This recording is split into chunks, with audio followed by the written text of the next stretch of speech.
আসসালামু আলাইকুম। আমি পলি। আমি এখন আপনাদের একটি গল্প পড়ে শোনাচ্ছি। গল্পের নাম পরিজান। লিখেছেন ইশিতা রহমান সানজিদা। পর্ব সংখ্যা 1 থেকে 3 পর্যন্ত সবগুলো পর্ব একসাথে পড়ে শোনাচ্ছি।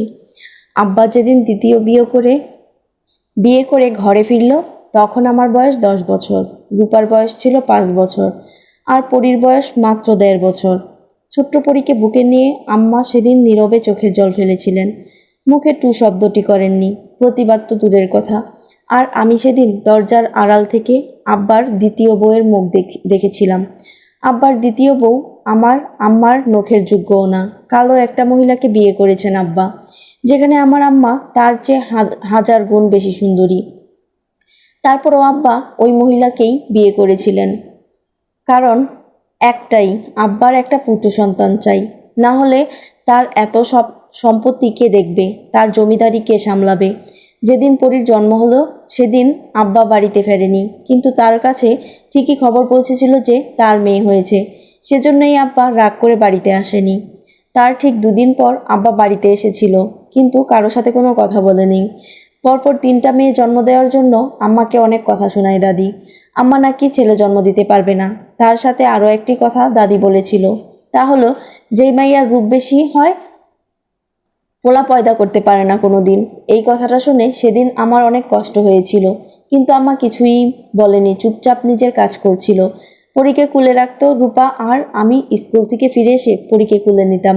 ও যখন ছোট ছোট হাত পাগুলো নাড়াতো, তখন আমার খুব ভালো লাগতো।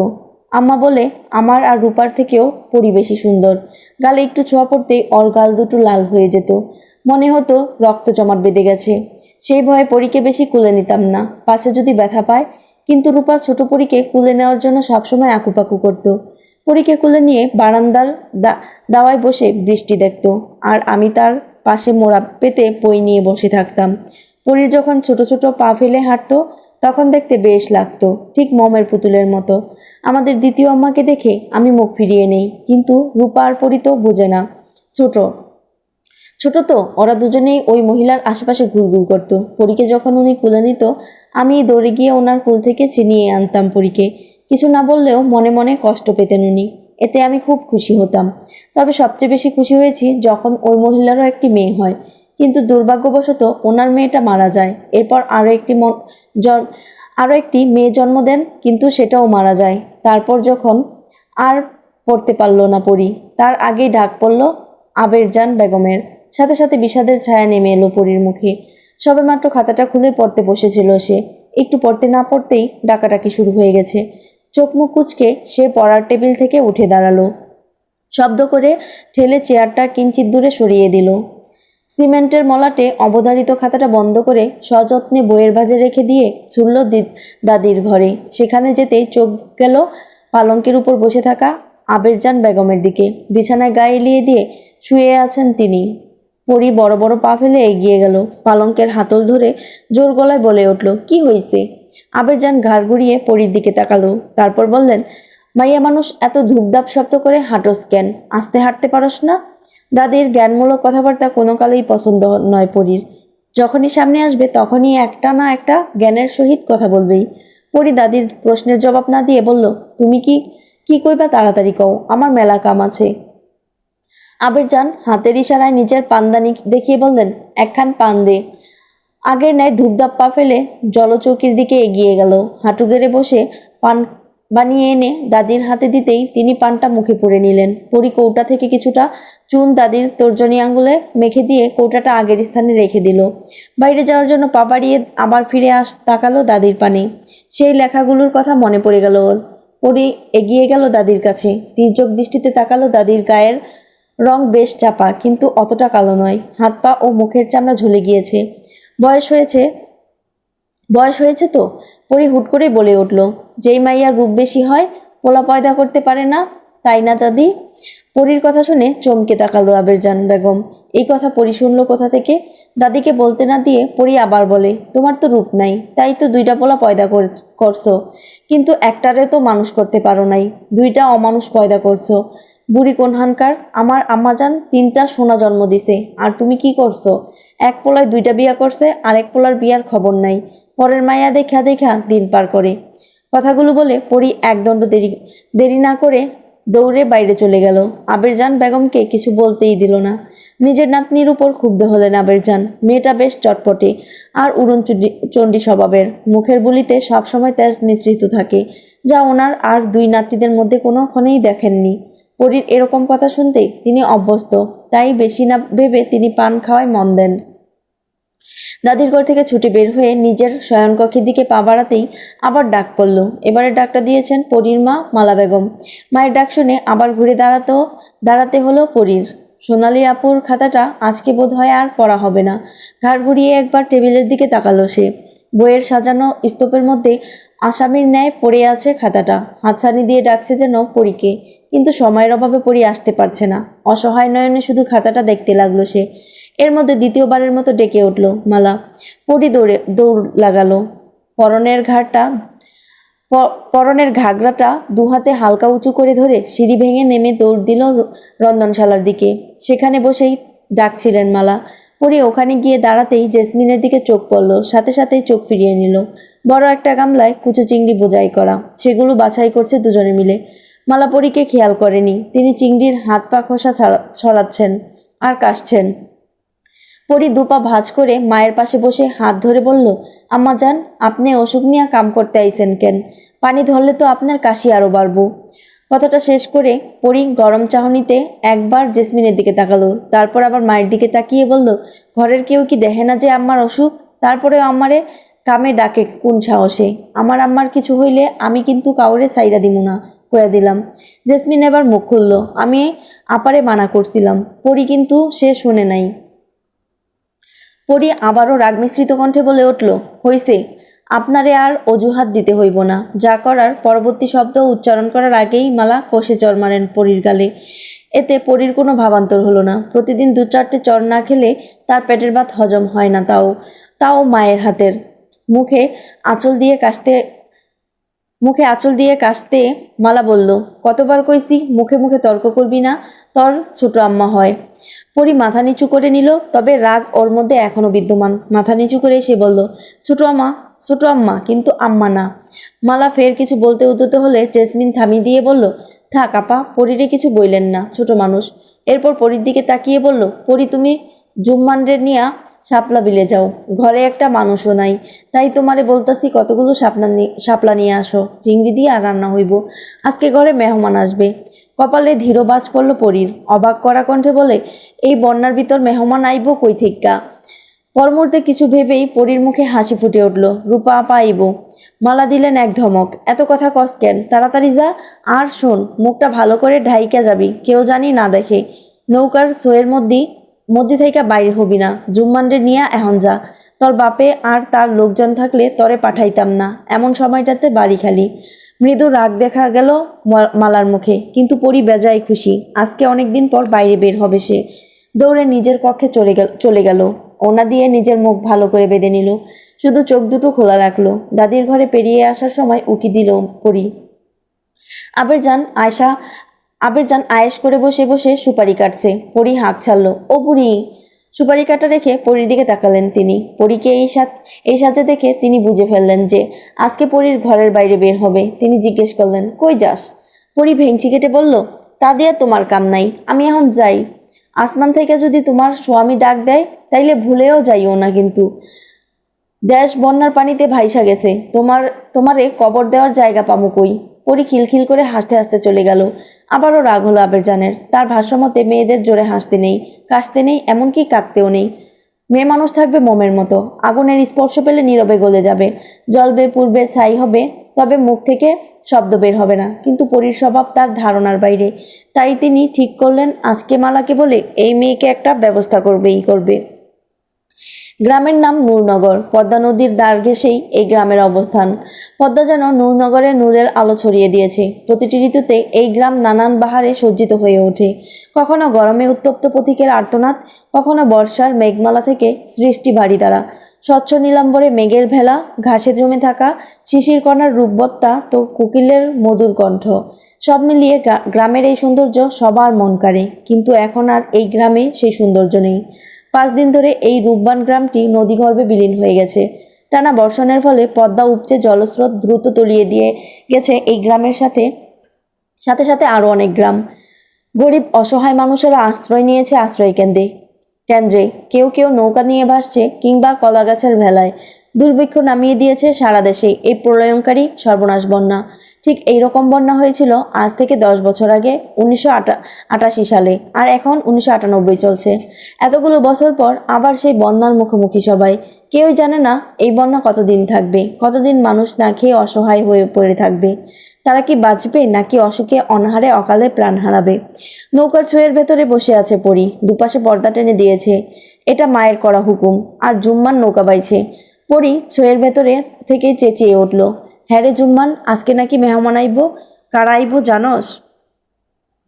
বইটা হাতে নৌকা ঘুরাতে ঘুরাতে জুম্মান জবাব দিল, শহর থেকে ডাক্তার আইব আপা। বন্যার পানিতে ভিজে অনেকের অসুখ হয়েছে, হেললাইগা আব্বা শহর থেকে ডাক্তার আনতাছে, তারাই আইব। তরে কইছে কেডা? জুম্মান অকপটে স্বীকার করে বলে, বড় আম্মাই কইছে। পরী আর জবাব দিল না। শাপলা বিলে নৌকা আসতেই পরীর মনটা খুশিতে নেচে উঠল। যদিও শাপলা বিল আর আগের মতো নেই, পানিতে ভরে টইটুম্বুর। কোনটা বিল আর কোনটা ক্ষেত বোঝা মুশকিল। সুতো কাটা ঘুড়ির মতো নিজেকে এখন মুক্ত মনে হচ্ছে পরীর। আজকের তো সেই বিলের পানিতে সাঁতার কাটবে, তাতে মা বকলে বকুক, মারলে মারুক, কিন্তু তখনই বিপত্তি ঘটে গেল। পরীর ইচ্ছায় রয়ে গেল। জুম্মানের কথায় আপা আমাগো আরেকখান নৌকা আইতাছে এইদিকে। কৌতূহল হয়ে পরী প্রশ্ন ছুড়ে দিল, নৌকায় ক্যাডা দেখতো? জুম্মান দাঁড়িয়ে উকি দিয়ে দেখে বলল, লতিফ কাকা আর দেলোয়ার কাকা আর লগে মাঝি। সাথে সাথে মেজাজ খারাপ হয়ে গেল পরীর। এটা নিশ্চয়ই ওর মায়ের কাজের লোকগুলোর বাড়িতে আসতে পাঠিয়ে দিয়েছে। পরীর আর ভালো লাগে না এই রকম খাঁচায় বন্দি পাখি হয়ে থাকতে। একা খোলা আকাশে মুক্ত পাখির মতো উড়ে বেড়াতে চায় সে, কিন্তু ওর মায়ের জন্য তা আদৌ কখনো সম্ভব হবে না। কথায় কথায় কসম দিয়ে পরীকে চুপ করিয়ে দেয় তিনি। পরী জড়সড় হয়ে বসেই রইল সইয়ের ভেতরে। সম্পান মাঝি দাঁড় বাইছে, সাথে আরো দুজন মাঝিও আছে। বিশাল আকৃতির নৌকাখানি টেনে নেওয়া একটুখানি কথা না, 3-4 জন মাঝি তো লাগবেই। ঘাম ছুটে গেছে সবার। হঠাৎ করে কেউ ডেকে উঠল, ও সম্পান মাঝি, ওইদিকে কই যাও, খাড়াও দেখি একটুখানি। সম্পান বাঁশের সাহায্যে নৌকা থামিয়ে দিল তৎক্ষণাৎ। পাশে দাঁড়িয়ে থাকা নৌকা থেকে বিন্দু বের হয়ে এলো। পরনে অর্ধনোংরা শাড়ির আঁচল কোমরে গুজে দিয়ে শুধালো, ওইদিকে কই যাও? সম্পান নৌকার ধার ঘেসে এসে দাঁড়ালো, বলল, জমিদার বাড়ি যাই রে বিন্দু, ডাক্তার আনছি শহর থাইকা। হ্যাগরে দিতেই যাইতাছি। বিন্দু উকি দিল নৌকার সোয়ের ভেতর, তারপর বলল, ওই দিক দিয়া যাইও না মাঝি, সখারে দিয়া আমারে খবর দিল পরিবানু আইস শাপলা বিলে আইছে, অল্লগে দুই খাটাই শোয়াইছে, গেলে ভালো হইব না। সম্পানের মুখে চিন্তার ছাপ দেখা গেল। সে আড়ষ্ট কণ্ঠে বলল, কষ্ট কি? পড়ি আহার সময় পাইল না। অন্যদিকে দিয়া গেলে অনেক ঘোরা পড়ব, আমাকে তো জলদি যাইতে হইব। এখন কি করি? কিছুক্ষণ চুপ থেকে সম্পান আবার বলে উঠল, তুই লগে আয় বিন্দু, তাহলে আমাকে কিছু কইবে না। তুই পরিরে কইলেই পরি শুনব। বিন্দু মৃদু রাগ নিয়ে বলল, খালি তো আমারই পাও। পরি খবর দিছে, তাও যাইতে পারলাম না। চুলায় শাক চড়াইছি, রান্না শেষ, না হইলে যাইতাম না। সম্পান অপেক্ষা করলো বিন্দুর রান্না শেষ হওয়া অবধি। অগত্যা যেতেই হলো বিন্দুকে। এবার বোধ হয় পরি তাকে বিলের পানিতে চুবাবে। বিন্দু নৌকায় বসতেই মাঝিরা নৌকা ছাড়লো। নৌকায় বসা সবাই এতক্ষণ বিন্দু ও সম্পানের কথা শুনছিল, কিন্তু কথাগুলো সম্পূর্ণ বুঝে উঠতে পারেনি কেউ। তাই একটি মেয়ে কৌতূহল হয়ে জিজ্ঞেস করেই বসে, পরি কে? বিন্দু গাড় ঘুরিয়ে মেয়েটির দিকে তাকিয়ে জবাব দিল, আমাকে গ্রামের জমিদারের ছোট মাইয়া। বিশাল সই বাঁধানো নৌকাটি থামলো গায়ের জমিদার আফতাবউদ্দিনের বাড়ির সামনে। গায়ের সব ঘরবাড়ি বন্যায় তলিয়ে গেলেও জমিদার বাড়ির উঠোন ছুঁতেও পারেনি এই পানি। কিন্তু যদি টানা আরো কয়েকদিন বৃষ্টি হয়, তবে অনায়াসে এই বাড়ির উঠোনে পানি প্রবেশ করবে, তা নিশ্চিত। বলা যায় উঁচু জায়গায় বাড়িটি হওয়ার দরুন বন্যার পানি স্পর্শ করেনি এই বাড়িটিকে। মোগল আমলের বাড়িটি। সামনে উঠোন পেরিয়ে সদর দরজা পেরুলেই ডানে বামে দুটি বড় বড় পাকা ঘর, তারপর আরো একটি দরজা পেরুলেই বড় দোতলা দালানটি স্পষ্ট হয়ে ওঠে। বাড়ির দেয়ালগুলো কেমন নিস্তেজ, রং উঠে গিয়ে কেমন সবুজাভ বর্ণ ধারণ করেছে। আফতাব চাইলে এই বাড়ি নতুন করে রং করাতে পারে, কিন্তু তিনি করেন না, কারণ তার পূর্বপুরুষদের চিহ্ন এই বাড়ি। তাদের ছোঁয়া আছে এই বাড়ির প্রতিটি আনাচে কানাচে, আভিজাত্যের ছোঁয়া। তাই এই বাড়িতে তিনি দিতে চান না। বৃষ্টি বাদলে দেয়াল ভিজে কালচে হয়ে যাচ্ছে, তবুও বাড়ির দিকে ফিরেও তাকান না তিনি। এদের লোকে যা বলার বলুক, তাতে তিনি কান দেন না। নৌকা থেকে বের হয়ে এলো 6 জন যুবক যুবতী। তাদের ব্যাগগুলো মাঝিরা বের করছে। ছেলে 3 জন নৌকা থেকে নেমে আসলেও মেয়ে 3 জন আসতে পারল না, কারণ সামনে কাদায় ভরা। এখানে নামলে নির্ঘাত আছাড় খাবে ওরা। তাই সম্পান কাঠের তক্তাটা নৌকা থেকে মাটি বরাবর রাখলো। সহজে মেয়েগুলো নেমে পড়ল। সবাই নিজেদের ব্যাগ হাতে নিয়ে বাড়ির উঠানে আসতেই অবাক হয়ে দেখতে লাগলো বাড়িটি। সত্যি বাড়িটি অনেক পুরনো। সদর দরজার সম্মুখে আসতেই 2 জন জোয়ান লোক লাঠি হাতে সামনে দাঁড়ালো। গম গম কণ্ঠে জিজ্ঞেস করলো, কারা আপনারা, কি চাই? নাইম নামের ছেলেটি লোকটির কথার জবাব দিল, আমরা শহর থেকে এসেছি। এই গ্রামের জমিদার এনেছেন আমাদের। বন্যায় অনেক মানুষ নাকি অসুস্থ হয়ে পড়েছে, তাই। কথা শেষ করতে পারল না নাইম, তার আগেই পেছন থেকে সম্পান বলে উঠল, আরে দাদা, ওনারা ডাক্তার, জমিদার বাবু শহর থাইকা আনাইছে। আর কথা বলতে হলো না সম্পানকে। লোক 2 জন সবাইকে ভেতরে ঢোকার অনুমতি দিল। সদর দরজা পেরিয়ে বৈঠক ঘরে আসলো সবাই। তৎক্ষণাৎ একটা মেয়ে দৌড়ে এসে বলল, খারান বাবু, পুরুষ মানুষ ভেতরে যাইতে পারবেন না। আপনারা এইখানে বহেন, আমি বড় মারে ডাইকে আনতাছি। ওদের বসতে দিয়ে মেয়েটা ছুটে ভেতরে চলে গেল। নাইম ইশারায় সবাইকে বসতে বলে নিজে একটা কাঠের চেয়ার টেনে বসলো। শহর থেকে 6 জন এসেছে ওরা। আরও কয়েকজন বড় বড় ডাক্তার আসবে, তবে একটু সময় লাগবে। মেডিকেলের স্টুডেন্ট ওরা। নাইম, আসিফ, শেখর, মিষ্টি, রুমি ও পালক। ওদের টিম প্রতিটি দলে 6 জন করে ভাগ হয়ে এক এক গ্রামে গিয়েছে। দেশের অবস্থা ভালো না, বন্যায় বেশি গেছে গ্রামের পর গ্রাম। সাথে সাথে অসুখও বাড়ছে, বিশেষ করে কলেরা। গ্রামের মানুষেরা সতর্ক থাকে না বিদায় এইসব রোগ বেশি হয়। তাই ওরা এসেছে সবাইকে সতর্ক করতে এবং চিকিৎসা করতে। অবশ্য সব ধরনের ট্রেনিং করেই এসেছে। তবুও বড় ডাক্তার সামনের সপ্তাহে এসে দেখে যাবেন। বড়সড় ঘুমটা টেনে বৈঠক ঘরে এলেন মালা, সাথে একটু আগে আসা মেয়েটিও। মালা নিচু স্বরে বললেন, কুসুম, হ্যাগরে নাস্তা পানি দে। সাথে সাথে কুসুম সবাইকে শরবত আর পিঠা দিল। শরবত খেয়েই সবাই ক্ষান্ত হলো, আর খাবে না ওরা। মালা কুসুমকে দিয়ে ছেলেদের বৈঠক ঘরের পাশের ঘরে থাকার ব্যবস্থা করে দিল, আর মেয়েদের নিয়ে ঢুকলেন মহিলা অন্দরমহলে। মালা ওদের নিয়ে পরীর ঘরেই বসালো, তারপর আবার রান্নাঘরে চলে গেল কাজে। পরী এখনো আসছে না দেখে চিন্তিত মালা। ঘরে 3 জন নতুন পুরুষ এসেছে, না জানি মেয়েটা কোন অবস্থাতে ঘরে এসে ঢোকে। তাই তিনি আগেভাগেই কুসুমকে পাঠিয়ে দিলেন নৌকা ঘাটে। কুসুম পানিতে পা ডুবিয়ে বসে রইল পরীর অপেক্ষায়। কিছুক্ষণ পরেই 2টা নৌকা ভিড়ল পারে। জুম্মান হাতে এক মুঠো শাপলা নিয়ে লাফ দিয়ে নেমে পড়ল। লতিফ আর দেলোয়ার বাকি শাপলা নিয়ে ভেতরে ঢুকে গেল। সবশেষে বের হলো পরী, ওর হাতে একগুচ্ছ শাপলা দিয়ে একটা মালা বানিয়ে গলায় জড়িয়েছে সে। কুসুম দৌড়ে গিয়ে পরীর সামনে দাঁড়িয়ে বলল, পরী আপা, তাড়াতাড়ি ঘরে চলেন। বড় মা কইছে আপনার ঘরে যাইতে, আর বাইর হওয়া যাইব না। ঘরে 3 জন নতুন পুরুষ আইছে, আহেন আমার লগে। পরী নিজের ঘাড়টা উঁচু করে ঝাড়ছিল। কুসুমের কথায় হাত আপনা আপনি থেমে গেল তার। বুঝতে বাকি রইল না যে সেই মেহমান যার কথা সকালেই ওর আম্মা বলেছিল। পরী বলল, কেন আম্মা ঘরে ঢুকতে দিল? কুসুম গলা ঝেড়ে বলল, কেন দিব না, শহরের ডাক্তার, তারা রুগী দেখতে আইছে, থাকতে তো দিবই। কুসুম আর কথা বলতে পারল না। তার আগেই ঝপঝপ করে বৃষ্টি নেমে এসেছে। বৃষ্টির বড় বড় ফোঁটা ভিজিয়ে দিচ্ছে ওদের। জুম্মান আগেই ঘরে ঢুকে পড়েছে। পরী আর কুসুম একসাথে দৌড় লাগালো। হাতের শাপলাগুলোর পাপড়ি ঝরে পড়তে লাগলো মেঝেতে। বৈঠক ঘরের উঠোন পাকা করা। পরীর কর্দমাক্ত পা ফেলার দরুন পায়ের ছাপ সেখানে স্পষ্ট হয়ে উঠেছে, সাথে শাপলার পাপড়ি ছড়িয়ে পড়ছে। নাইম নিজের ঘরের বারান্দায় বসে বসে নিজের জুতা পরিষ্কার করছিল। আসার সময় কাদা লেগে গেছে। হঠাৎ কারো পায়ের শব্দে উঠোনের দিকে তাকালো। 2 জন মেয়ে দৌড়ে চলে গেল। তার মধ্যে একজনকে নাইম চেনে, সে হলো কুসুম, এই বাড়ির কাজের মেয়ে। কিন্তু দ্বিতীয়জনকে সে চিনল না। ওড়নাটা বোরখার নেকাবের ন্যায় পড়ে আছে বিদায় মুখটাও দেখতে পারল না সে। মেঝেতে তাকিয়ে এক দৃষ্টিতে পরীর পায়ের ছাপ আর শাপলার পাপড়িগুলো দেখতে লাগলো। বেশিক্ষণ স্থায়ী হলো না সে পায়ের ছাপ। বৃষ্টির পানিতে ধুয়ে মুছে গেল। নাইম বসা থেকে উঠে দাঁড়ালো, তারপর নিজ ঘরে চলে গেল। বৈঠক ঘর পেরিয়ে মহিলারা অন্দরে ঢুকতেই বৃষ্টির তোর যেন বাড়ালো। বড় উঠোন পেরিয়ে খোলা বারান্দায় আসতেই ভিজে গেছে পরী। হাতের শাপলাগুলো মেঝেতে রেখে হাত পা ঝাড়ল সে। কুসুম ততক্ষণে রান্নাঘরে চলে গেছে। বাড়িতে মেহমান এসেছে, রান্না করতে হবে তো। ভেজা জামা কাপড় ছাড়বে বলে পরী আবার দৌড় দিল। ধূপধাপ শব্দ এলো পরীর পায়ের, কিন্তু পরক্ষণেই থেমে গেল সে, নিজের ঘরে অচেনা গন্ধ পেয়ে।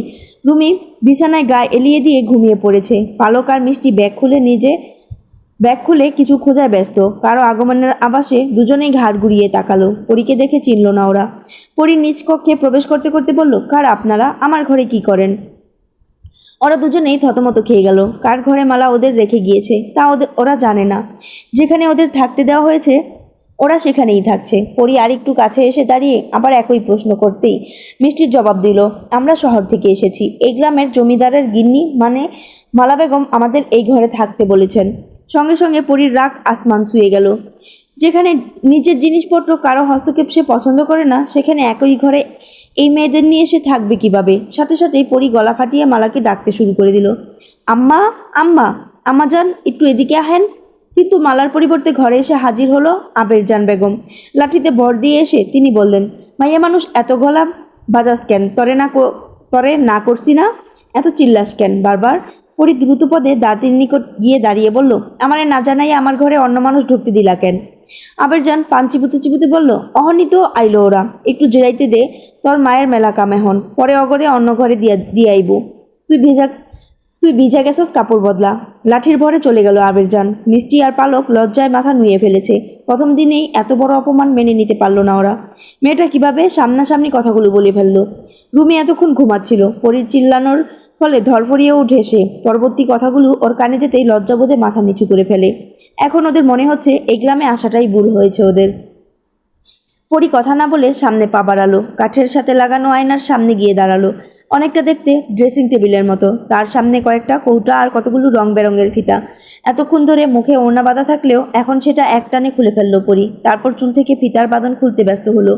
মিষ্টি আর পলক চোখ তুলে পর্যন্ত তাকাতে পারলো না, কিন্তু রুমির ধাক্কায় সেদিকে দুজনে তাকালো। রাগ জড়ানো কণ্ঠে পালক বলল, কি হয়েছে? ধাক্কা দিচ্ছিস কেন? রুমি হাঁ করে সামনের দিকে চোখ রেখে বলে উঠল, হ্যাঁ রে, এটা কি মেয়ে নাকি কোনো মমের পুতুল? একটু কি ছুঁয়ে দেখবো? রুমির কথার মানে ওরা দুজনেই বুঝতে পারলো না। রুমির দৃষ্টি অনুসরণ করে সামনে তাকাতেই ওদের দৃষ্টি স্থির হলো সামনের আয়নাতে। আয়নার প্রতিবিম্বে যেন একটা পরীর আগমন ঘটেছে, পুরো পুতুলের মতোই লাগছে সামনে দাঁড়িয়ে থাকা মেয়েটিকে। গায়ের রংটা উজ্জ্বল ফর্সা, তার উপর পানির ফোঁটাগুলো চিকচিক করছে।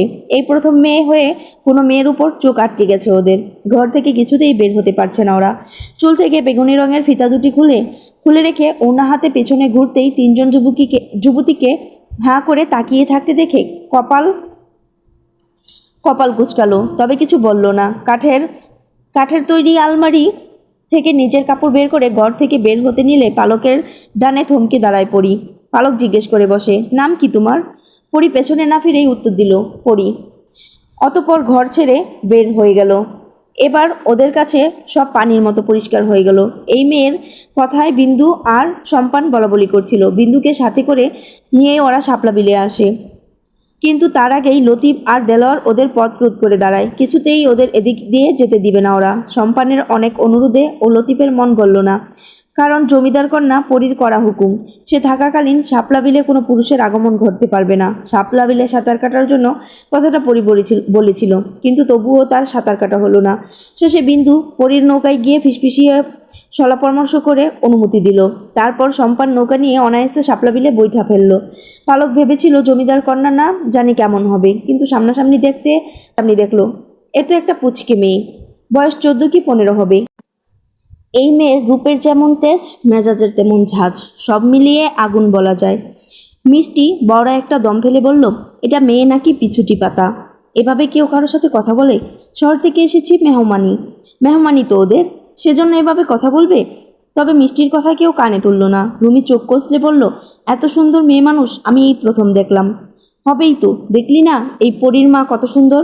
যৌবনকালে ওই মহিলারও তার মেয়ের মতো রূপ ছিল, মায়ের মতোই হয়েছে মেয়েটা।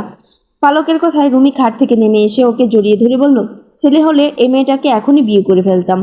হাসলো পালক, তোর মতো সাধারণ মেডিকেল স্টুডেন্টের কাছে জমিদার তার মেয়ের বিয়ে দিত বুঝি? জমিদার রাজকুমার রাজা হওয়ার একটা সুবিধা আছে জানিস, রাজ্যে সবচেয়ে সুন্দরী রমণী তাদের জন্য বরাদ্দ থাকে। পালক আর রুমির দুষ্টুমি পছন্দ হলো না মিষ্টির।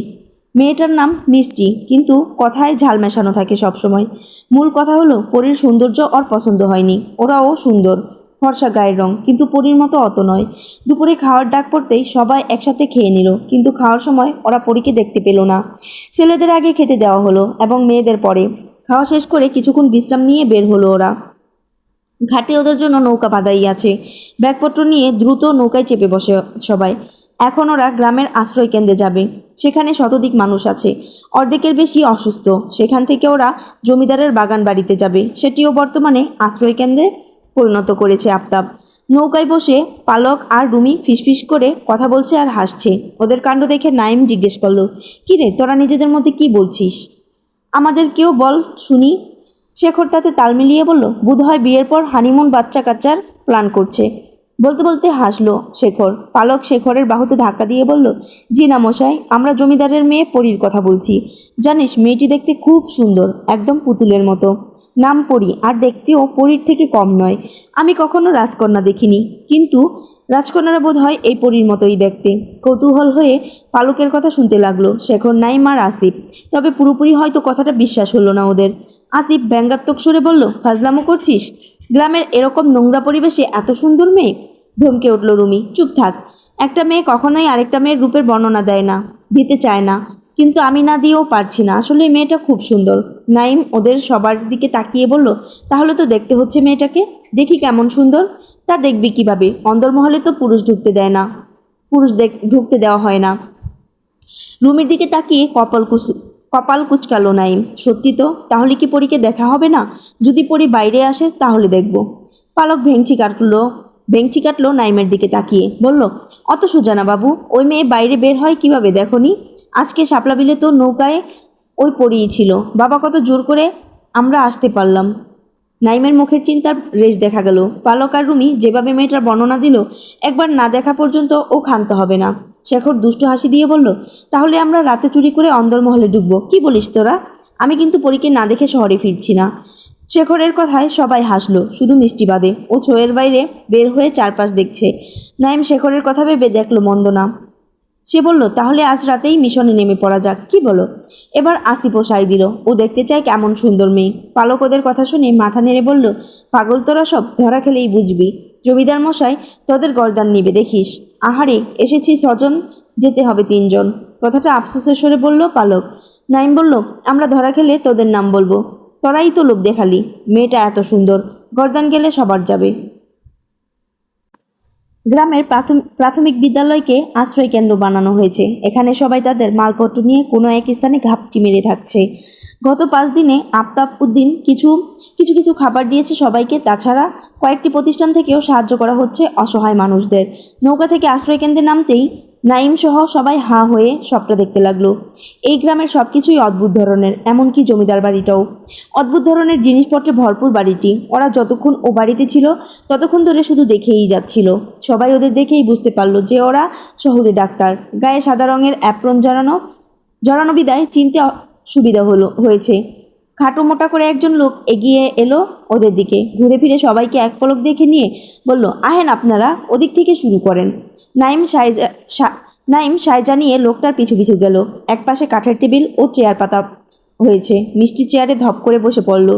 এটুকুতেই হাঁপিয়ে গেছে। চারপাশে চোখ বুলিয়ে নাক ছিটকে সে বলে উঠল, এই নোংরা জায়গায় থাকতে হবে এখন? আমার তো বাবা বমিয়ে আসছে, ইচ্ছে করছে এখনই ঢাকা ফিরে যাই। পালক নিজের চেয়ারটাতে বসতে বসতে বলল, তা হচ্ছে না কন্যা। স্যার তো বলেই দিয়েছে আমাদের এখানেই থাকতে হবে। এতে তোর বমি আসলে করে ফেল, তোকেও রুগী বানিয়ে এখানে ভর্তি করিয়ে দেব।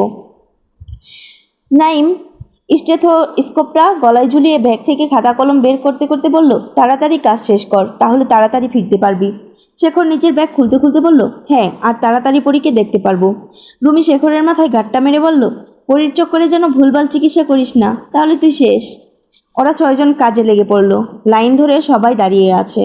নাইম চেয়ার পেতে বসে আছে আর এক একজনের সমস্যার কথা শুনছে আর ওষুধ লিখছে।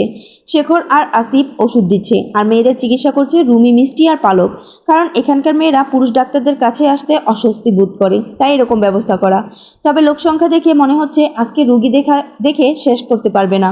ইতিমধ্যে বিকাল গড়িয়ে এসেছে। হঠাৎ করেই নাইমের চোখ গেল ভিড়ের মধ্যে দাঁড়িয়ে থাকা সম্পানের দিকে। কিছু একটা ভেবে নাইম তার নিজের জায়গায় আসিফকে বসিয়ে উঠে গেল। সম্পানের সামনে গিয়ে দাঁড়াতেই একগাল হাসলো সম্পান। বিনিময়ে নাইম ও মুস্কি হাসি উপহার দিল সম্পানকে। বলে উঠল, কি অবস্থা? তুমিও কি এখানে থাকো? না বাবু, আমার কি এখানে থাকানোর সময় আছে? নাও নিয়ে পইরা থাকি, মেলা কাম আমার, পুরো পদ্মাই আমার, বুঝছেন?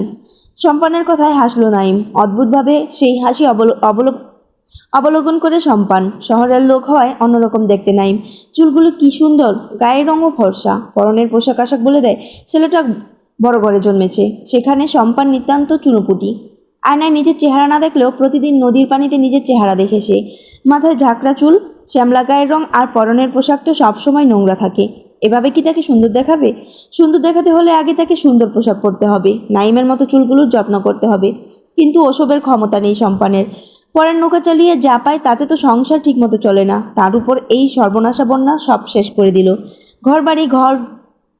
ঘরবাড়ি সব ডুবিয়ে দিয়েছে। এখন ওর পরিবারের ঠাঁই হয়েছে নিজের আধভাঙা নৌকাখানিতে। ফুটো দিয়ে পানি ঢুকতেই থাকে অনবরত, আর ওর মা পানি ফেলতে ফেলতে হয়রান হয়। সম্পানকে ভাবতে দেখে নাইম হালকা ধাক্কা দিল সম্পানকে। কি ভাবছো? সম্পান হেসে বলল, না কিছু না। নাইম এদিক ওদিক তাকিয়ে দেখলো কেউ আছে কিনা। সম্পানকে একপাশে টেনে নিয়ে আস্তে করে বলল, তোমাকে একটা কথা জিজ্ঞাসা করবো, সত্যি সত্যি বলবে? কি কথা? খানিকটা ইতস্ত করে নাইম বলল, জমিদারের মেয়ে পরীর সম্পর্কে বলতে পারবে? মুহূর্তেই সম্পানের চেহারায় আদার নেমে এলো। হাসি মুখখানিতে ভয়ের ছাপ দেখা দিল। সে মাথায় হাত রেখে বলল, ঠাকুরের দিব্যি বাবু, আমি পরীর কিছুই জানি না, আমার এসব জিগাইবেন না, আমি কইতে পারুম না। কথা শেষ করে সম্পান চলে যেতে চাইলে নাইম ওর হাত খপ করে ধরে ফেলে বলল, অবাক চোখে তাকিয়ে বলে, এত ভয় পাচ্ছ কেন তুমি?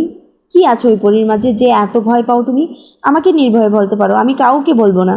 কিন্তু সম্পান বলতে নারাজ। নাইম অনেক জোরাজোরি করতে লাগলো। শেষে সম্পানকে বলতেই হলো পরীর সম্পর্কে। পরী আমাগো জমিদারের ছোট মাইয়া। আপনারা পরীগো বাড়িতেই গেছেন। পরীর মা বাপে অনেক শাসন করে ওরে, সবসময় ঘরের ভিতরে বইসা থাকে, বাড়ি থেকে বাইর হয় না একটুও। মনোযোগ দিয়ে সম্পানের কথাগুলো শুনলো নাইম। তারপর বলল, কেমন দেখতে পরী? তুমি কি কখনো ওকে দেখেছ?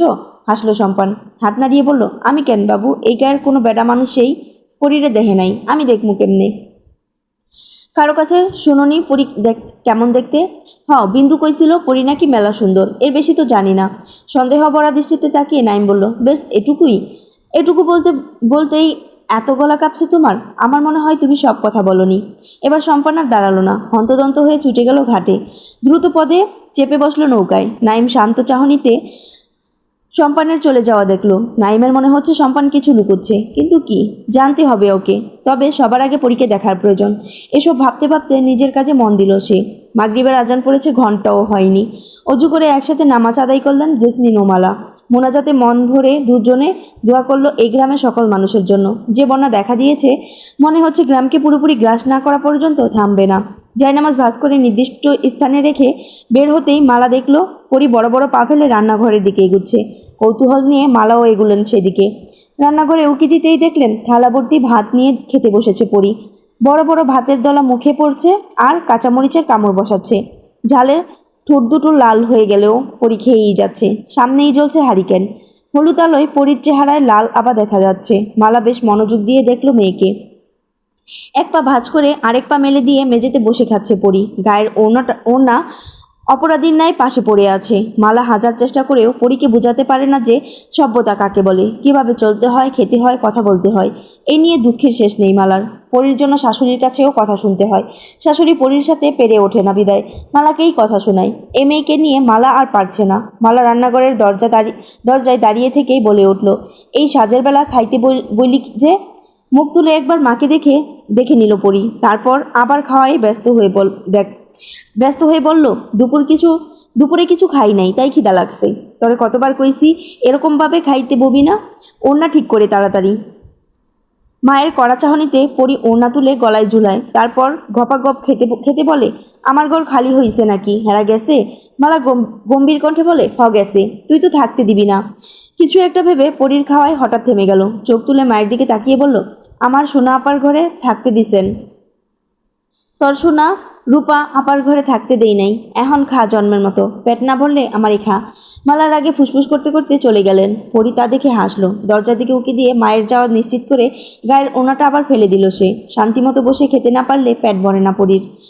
নাইমরা ফিরল সন্ধ্যার পরপরই। এসেই যার যার ঘরে চলে গেল। সন্ধ্যা থেকে গুড়ি গুড়ি বৃষ্টি পড়ছে। রাতে জোরে বৃষ্টি নামবে বোধ হয়। রুমিদের ঘর আলাদা করে দেওয়া হয়েছে। পরীর যে মেজাজ, তাতে ওদেরও মন সায় দিল না দ্বিতীয়বার ওই ঘরে পা ফেলার। একটু রাত করেই বাড়িতে ফিরলেন আফতাব উদ্দিন। প্রায় 3 দিন পর বাড়িতে এসেছেন তিনি। সাথে ওনার ছোট ভাই আখির উদ্দিনও এসেছেন। তবে সে অন্দরমহলে ঢুকতে পারলেন না, কারণ আফতাব ছাড়া অন্দরমহলে কোনো পুরুষ প্রবেশ নিষেধ। এই প্রথা শুধুমাত্র পরীর জন্য নয়, এটা ছিল পরীর মা মালার জন্য। আফতাব যেদিন মালাকে বিয়ে করে ঘরে তোলেন, সেদিনই সবাই মিলে নববধূর দেখার জন্য আসে। মালাকে দেখে সবাই সেদিন হা হয়ে গিয়েছিল। অন্যান্য পুরুষেরা কুনজর দিয়েছিল মালার উপর। সুন্দরের দিকে সব মানুষের চোখ আটকে যায়, কিন্তু সবাই সুন্দর নজরে তাকাতে পারে না। কারো কারো নজরে নিকৃষ্টতা মেশানো থাকে। তবে মালার দিকে সর্বপ্রথম নোংরা নজরে দেখে আফতাবেরই ভাই আখির। সেটা কয়েকদিনের মাথায় ঠিকই বুঝতে পেরেছিল আফতাব। সেজন্য মহিলা অন্দরমহলে তিনি ব্যতীত অন্য পুরুষের ঢোকা নিষেধ করে দিয়েছিলেন আফতাব। পরে যখন ওনার 3 মেয়ের দিকে তাকান, একই ভাবনা আসে ওনার মাথায়। কেননা মালা একটি নয়, 3টা পরিজন্ম দিয়েছে। ছেলেদের বদনজর আর মেয়েদের নিরাপত্তার কথা ভেবেই এরকম সিদ্ধান্ত নিয়েছেন আফতাব। যেই মালার জন্য এত কিছু করলো, আর সেই মালাকে ফেলেই আরেকজনকে বিয়ে করে ঘরে তুললো আফতাব। সেটাই বুঝতে পারে না পরি। বেশি ভালোবাসায় মরিচা ধরে নষ্ট করে দেয় ভালোবাসা, এই ভেবেই পরীর মনে আগুন জ্বলে সব সময়। শুধু পরী কেন, এজন্য সোনালি আর রূপালিও বাবাকে অপছন্দ করে। তবে তা প্রকাশ করে না কেউই। কাজ শেষে আফতাব আসতেই তার 2 বিবি এগিয়ে গেলেন। জেসমিন হাত মুখ ধোয়ার পানি এগিয়ে দিলেন, আর মালা গেলেন খাবার আনতে। তিমির নিশাকালে ঘুটঘুটে অন্ধকার ছেয়ে আসে চারদিকে। বৃষ্টির শব্দ আর ব্যাঙের ডাক ভেসে আসছে। ঘুমট ভাবটা এতে কাটছে কিছুটা, কিন্তু এই সময়টাতে যেন চারদিকে ভয় ছড়িয়ে পড়েছে। রাত বাড়ার সাথে সাথে বৃষ্টির তাণ্ডব যেন বাড়ছে, বই কমছে না। কালকে সকালে না জানি কতটা পানি বাড়ে। এই জন্য ঘুম আসছে না মালার। পাশেই জুম্মান ভেঘরে ঘুমাচ্ছে। আফতাব আজকে জেসমিনের ঘরে ঘুমিয়েছে, তাই জুম্মান আজকে বড় মায়ের সাথে ঘুমাচ্ছে। মালা অনেক রাত পর্যন্ত এপাশ ওপাশ করলো। চোখটা সবে লেগে এসেছে, অমনি কারো গলার আওয়াজে ঘুম ভেঙে গেল। তড়িঘড়ি করে মালা বাইরে এসে বোঝার চেষ্টা করলো যে কে এমনভাবে চিল্লাচ্ছে। তবে বাইরে এসে বুঝতে পারলো এটা কুসুমের গলা। নিচতলার বারান্দায় সে এদিক ওদিক হারিকেন নিয়ে দৌড়াচ্ছে আর জোরে জোরে বলছে, কেডা কোথায় আসো গো, ঘরে চোর আইছে, চোর। মালা ভীত হয়ে দৌড়ে এলো নিচতলায়। ততক্ষণে জেসমিন ও আফতাব বের হয়ে এসেছেন। কুসুমের গলার স্বরে সবার আগে পালকের ঘুম ভাঙল। রুমি আর মিষ্টিকেও ডেকে তুলল। ঘটনা জানতে ওরা ঘর থেকে বের হয়ে বারান্দায় এসে দাঁড়ালো। ওখান থেকে নিচতলার উঠোন স্পষ্ট, তবে অন্ধকারে এখন কিছুই দেখা যাচ্ছে না। আফতাব এগিয়ে এসে বললেন, কি হয়েছে কুসুম? কুসুম হাঁপাতে হাঁপাতে বলল, কর্তাবাবু, ঘরে চোর আইছে গো, চোর।